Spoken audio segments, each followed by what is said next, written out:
तरुण वारकरी देखील तरुणांची संख्या जी आहे ती आता वारीमध्ये वाढू लागलेली आहे। माऊली, खरं तर कुठून आला तुम्ही? मी नाशिकहून आलो, त्र्यंबकेश्वर ते पंढरपूर 7 ते 8 वर्षापासून येतो आहे। पण विश्वस्तांचं काम असं कधी कामच करते नाही, स्वतः फक्त मौज मजा वगैरे करतात आणि फोटो सेशन करतात, व्हिडिओ काढतात। त्यांचं वारकऱ्यावरून ते अजिबात लक्ष देते नाही ते। आणि त्यांचं असं आहे की दरवर्षी ते अध्यक्ष बदलत राहतात। जसं ग्रामीण भागात सरपंच उपसरपंच असं त्यांचं हे होतं, त्याचप्रमाणे ते अध्यक्ष दरवर्षी बदलत चालतात। पण हे बदललं पाहिजे कुठेतरी। आता अध्यक्ष कसा असावा, त्यांनी पूर्ण वारकऱ्यांची काळजी घेतली पाहिजे, त्यांची हालचाल विचारली पाहिजे, रस्त्यात तुम्हाला काय अडचणी आहे का काय नाही ते विचारलं पाहिजे। हे काय करतात, गाडी घेतात, कुठे साईडला गाडी लावतात, इकडे फोटो काढ तिकडे फोटो काढ, पालखी पर समोर फक्त येतात, हात जोडून नमस्कार करतात, 2-4 शब्द बोली वचन वगैरे वाक्य सुनावतात आणि टाटा बाय करून आपलं प्रसिद्धी करून घेतात।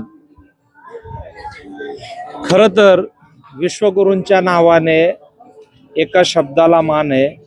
तुकाराम माऊली, तुकोबा माऊली असे अनेक शब्द नामस्मरण करत अखंड भारतभरातनं वारकरी जो आहे तो या आषाढी वारीच्या निमित्ताने महिनाभर या वारीमध्ये पायी प्रवास करत असतो। हिंदू धर्माची पताका, हिरवी भगवी पताका घेऊन हा वारकरी जो आहे तो पंढरीला पोहोचत असतो। मात्र या प्रवासादरम्यान वारकऱ्यांना ज्या सुख सुविधा दिल्या गेल्या पाहिजे त्या दिल्या जात नाही, त्याच्यामध्ये दुजाभाव केला जातो।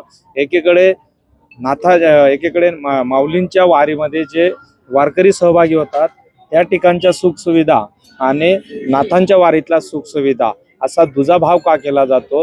विश्वस्तांकडनं शासनाकडनं आलेल्या निधीचं कशा पद्धतीने नियोजन केलं जातं हे देखील वारकऱ्यांपर्यंत पोहोचलं गेलं पाहिजे। आणि त्याचबरोबर वारकऱ्यांना कुठलाही त्रास होऊ नये यासाठी विश्वस्तांनी जातीने लक्ष घातलं पाहिजे। मात्र असा कुठलाही प्रकार जो आहे तो या वारी दरम्यान दिसून येत नाही। वारकऱ्यांचं असं म्हणणं आहे की विश्वस्त फक्त हे फोटो काढण्यासाठी, फोटो सेशन करण्यासाठी आणि आपली प्रसिद्धी करण्यासाठी या वारीमध्ये सहभागी होत असतात आणि वारकऱ्यांना मात्र आपल्या वाऱ्यावर सोडलेलं असतं। कॅमेरामन तुषार डेप्लेसह खुशाल पाटील, पंढरपूर।